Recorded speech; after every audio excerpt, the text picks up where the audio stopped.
O que você sacrificaria para proteger a única coisa que mais ama, e se essa coisa acabasse sendo uma pessoa? Esta é uma história sobre duas pessoas que achavam que estavam lutando por um prédio, mas na verdade estavam lutando para voltar à vida, e mostra que esperar pelo momento certo, mesmo quando isso te destrói, pode ser o maior ato de amor.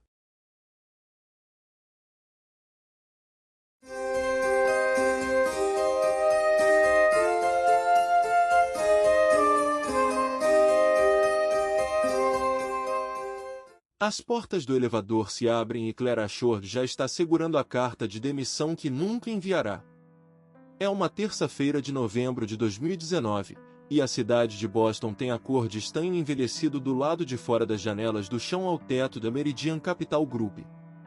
Ela tem 34 anos, é diretora sênior de aquisições e tem exatamente 6 dias para fechar o acordo que salvará sua divisão ou acabará com sua carreira. A propriedade é um prédio de 4 andares e uso misto na Neville Street, avaliado em $4.200.000, vazio desde que o espólio de Edward Ashford, seu pai, entrou em inventário 8 meses atrás. A ironia não passa despercebida para ela. É ela quem precisa vendê-lo.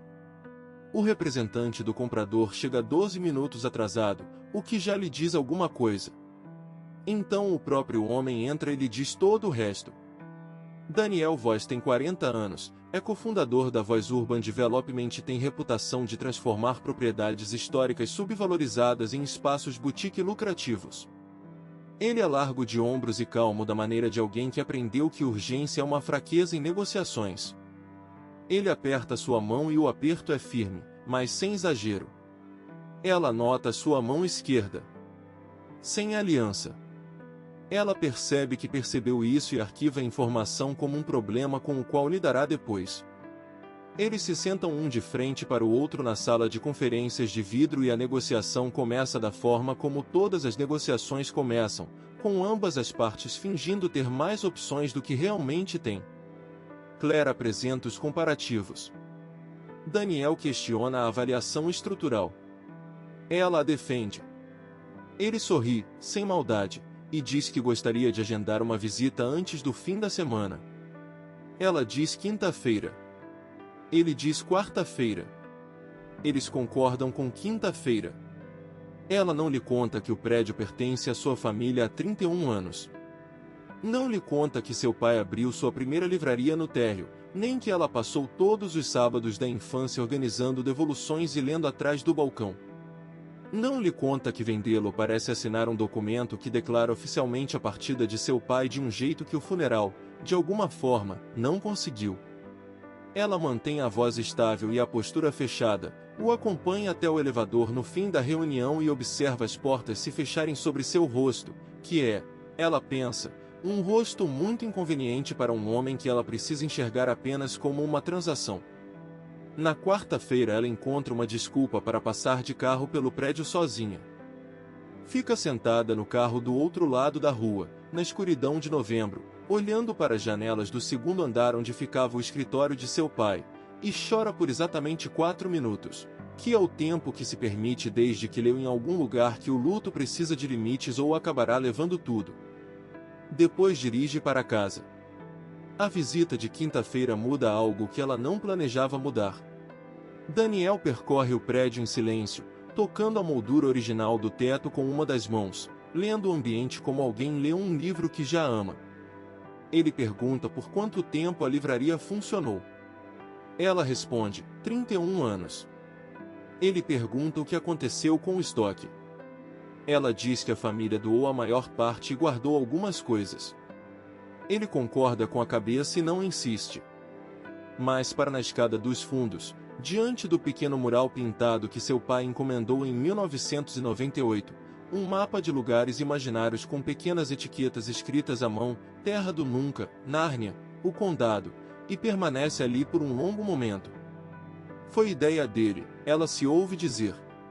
Ele acreditava que as crianças precisavam entender que histórias têm geografia. Então Daniel olha para ela, não como um comprador olha para uma vendedora, mas como uma pessoa olha para outra quando percebe que está em uma companhia inesperada. Ele diz, vou ser honesto com você sobre uma coisa. Ela se prepara. Ele diz: cresci a 3 quarteirões daqui. Eu vinha a esta livraria todos os fins de semana quando tinha 11 anos. Seu pai me deixava ler sem comprar nada. Nunca me pediu para ir embora. Ela fica em silêncio por um momento. Diz: ele fazia isso com muitas crianças. Eu sei, Daniel responde. Eu me tornei incorporador por causa de prédios como este. Porque entendi cedo que um lugar pode guardar uma vida inteira dentro dele. Ela desvia o olhar para o mural e sente o luto subir e se acomodar em uma configuração diferente, como móveis sendo rearranjados em um cômodo que de repente ganhou uma janela onde antes havia uma parede. Eles jantam juntos naquela noite, oficialmente para discutir o cronograma da inspeção, mas na verdade porque nenhum dos dois está pronto para deixar o prédio ainda. Entre massas e uma garrafa de vinho que nenhum termina, ela descobre que ele construiu seu primeiro projeto em 2009 com um empréstimo da mãe, que quase perdeu a empresa em 2015 quando uma parceria desmoronou e que vem reconstruindo tudo lentamente desde então. Ela lhe conta sobre os 8 meses do inventário, sobre a mudança da mãe para Portland e sobre como vem dormindo 4 horas por noite chamando isso de insônia quando na verdade é culpa. Ele pergunta por que culpa. Ela responde: porque sou eu quem está vendendo. Ele diz: ou talvez seja você quem está honrando isso ao garantir que vá para alguém que tratará o lugar da maneira certa. Ela não chora. E fica grata por isso. Eles estão parados na calçada em frente ao restaurante quando ele diz que gostaria de vê-la de novo, fora da negociação. Ela responde que isso seria um conflito de interesses. Ele diz: eu sei. Ela responde: pergunte de novo daqui a 7 dias. Ele diz: tudo bem. Eles seguem em direções opostas e ela caminha 2 quarteirões inteiros antes de se permitir sorrir. A assinatura do contrato está marcada para a quarta-feira seguinte. Na segunda-feira de manhã, Claire recebe uma ligação do advogado do espólio. Há uma complicação. Uma anotação na última alteração do testamento de seu pai, escrita nos últimos 3 meses de vida dele e descoberta apenas agora, expressa o desejo de que, se o prédio algum dia fosse vendido, fosse oferecido primeiro a uma organização sem fins lucrativos. Caso nenhuma fosse encontrada em 90 dias, os lucros fossem distribuídos entre uma fundação de alfabetização e um fundo de bolsas universitárias, deixando apenas uma quantia modesta para o espólio. Não é uma obrigação legal. É uma obrigação moral. E isso muda tudo. Claire fica completamente imóvel em seu escritório com o telefone na mão depois que a ligação termina. Ela pensa no fato de que seu pai passou 31 anos abrindo espaço para pessoas que precisavam disso, que deixou um garoto de 3 quarteirões da Liller de graça todos os fins de semana, que acreditava na geografia da imaginação. Ela pensa no que significa ter tratado essa venda como um movimento de carreira, como uma transação, como um prazo para sobreviver. Ela pensa em Daniel. Ela liga para ele. Conta o que descobriu. Diz que precisa pausar a assinatura, que pretende passar os dias restantes do prazo entrando em contato com organizações sem fins lucrativos para lhes oferecer prioridade. Diz que sente muito. Ele fica em silêncio por um momento. Depois responde: não peça desculpas. Ela escuta algo em sua voz que não é decepção. É reconhecimento. Ela passa os 3 dias seguintes fazendo ligações, escrevendo propostas e enviando e-mails dos quais não espera resultados em 72 horas. Na terça-feira de manhã, Daniel lhe envia uma lista com 6 organizações sem fins lucrativos acompanhada de um bilhete que diz: achei que talvez valesse a pena entrar em contato com estas, conheço os diretores delas. E ela percebe que ele já estava pensando nisso antes mesmo de ela ligar. De algum jeito, ele já sabia qual era a resposta certa. Na terça-feira à tarde, uma organização literária sem fins lucrativos chamada Open Pages Boston responde. Eles são pequenos, recém-fundados e estão procurando uma sede permanente. Podem se reunir na quarta-feira de manhã. A reunião dura 2 horas. Ao final, os termos estão claros. O espólio venderá o prédio para Open Pages Boston por um valor reduzido, e a diferença irá para o fundo de bolsas especificado por seu pai, com uma cláusula garantindo a preservação perpétua do mural original. Não é o acordo que salva a divisão de Claire. Não é o acordo que seu diretor queria. Ela liga para ele do estacionamento e pede demissão antes que ele possa reconsiderar seu futuro. Ela fica parada no estacionamento vazio com o telefone na mão e sente, inesperadamente, uma clareza absoluta. Daniel está esperando do lado de fora do prédio quando ela chega para entregar os documentos. Ele segura 2 cafés e tem a expressão de um homem que ensaiou alguma coisa e está decidindo se deve dizer ou não. Ela lhe conta que pediu demissão. Ele diz que sabe, que ela mencionou uma vez o nome de seu diretor e ele tinha um contato em comum. Então diz, eu também tomei uma decisão. Ela espera. Ele explica que a Voice Urban Development irá cofinanciar a reforma do prédio para Open Pages Boston, sem lucro algum, como um projeto de investimento comunitário. Ele diz, eu não me tornei incorporador para possuir coisas. Me tornei incorporador para protegê-las. Ela olha para ele sob a luz de novembro, que mudou desde aquela primeira terça-feira e agora parece mais dourada do que acinzentada, e pensa que passou 8 meses tentando viver o luto da maneira correta, tentando honrar o pai pelos canais e procedimentos certos, e descobre que a coisa mais honesta que fez foi ficar em uma escada ao lado de um homem que se lembrava de como era ter 11 anos e se sentir amado. Ela diz, você ainda me deve uma pergunta.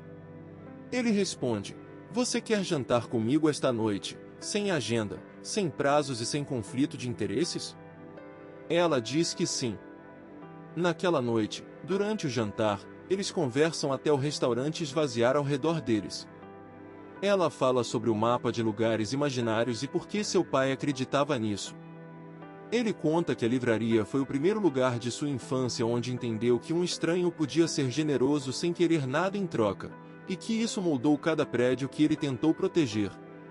Eles percebem que estão falando sobre seu pai, mas também sobre si mesmos, sobre a solidão particular das pessoas que amam profundamente as coisas e têm medo de estar fazendo isso errado. 4 meses depois, em março de 2020, no dia antes de o mundo começar a se fechar em quarentenas e distanciamento, Claire participa da inauguração reservada da sala de leitura da Open Pages Boston na Nevury Street. O mural está iluminado por uma luz quente. Há crianças sentadas em almofadas no chão com livros nas mãos. Daniel está ao lado dela e sua mão encontra a dela sem cerimônia, de um jeito que não parece um começo, mas a continuação de algo que sempre foi verdadeiro. Quando a cidade reabre completamente, 1 ano e meio depois, eles já trabalharam lado a lado em mais 3 projetos de reforma sem fins lucrativos e se mudaram para um apartamento com janelas voltadas para o leste, onde a luz entra cedo e as estantes vão do chão ao teto e estão ligeiramente abarrotadas. O prédio da Nevury Street se torna, nos anos seguintes, um marco do bairro, o tipo de lugar onde crianças descobrem que histórias têm geografia e que estranhos podem ser gentis sem motivo. O nome de seu pai está gravado em uma pequena placa de latão ao lado da entrada. Ela mesma escolheu as palavras, ele abriu espaço. É a coisa mais verdadeira que ela sabe dizer, e acaba sendo também a melhor lição que aprendeu com ele.